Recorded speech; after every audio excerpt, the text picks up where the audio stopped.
ప్రజాప్రతినిధులకు, అధికారులకు, మిత్రులకు, శ్రేయోభిలాషులకు, తొలి వార్త ప్రేక్షకులకు ముందుగా నూతన సంవత్సర శుభాకాంక్షలు.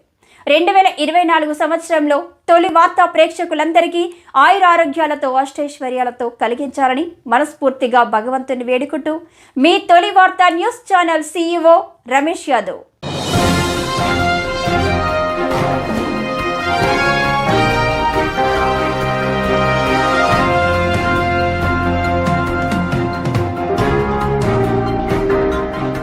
దేవరకద్ర నియోజకవర్గం చిన్న చింతకుంట మండల కేంద్రంలో ఎంపీడీఓ కార్యాలయం వద్ద చిన్న చింతకుంట మండలానికి సంబంధించి 114 మంది లబ్ధిదారులకు కళ్యాణ లక్ష్మి షాదీ ముబారక్ చెక్కులను జెడ్పీ చైర్మన్ శ్రీమతి స్వర్ణ సుధాకర్ రెడ్డి మరియు స్థానిక ప్రజా ప్రతినిధులు, ప్రభుత్వ అధికారులతో కలిసి పంపిణీ చేసిన దేవరకద్ర నియోజకవర్గ ఎమ్మెల్యే జి మధుసూదన్ రెడ్డి. ఈ సందర్భంగా ఎమ్మెల్యే జిఎంఆర్ మాట్లాడుతూ పార్టీలకు అతీతంగా నిజమైన లబ్ధిదారులకు సంక్షేమ పథకాలు అందించడమే తమ ప్రభుత్వ లక్ష్యమని పేర్కొన్నారు. గతంలో బీఆర్ఎస్ పార్టీ కండువ కప్పుకుంటేనే కళ్యాణ లక్ష్మి చెక్కులు, సంక్షేమ పథకాలు ఇచ్చే దుర్మార్గపు పరిస్థితులు ఉండేవని తెలియజేశారు. కానీ కాంగ్రెస్ ప్రజాపాలనలో పారదర్శకంగా అర్హులకే సంక్షేమ పథకాలు అందిస్తామని వారు తెలిపారు.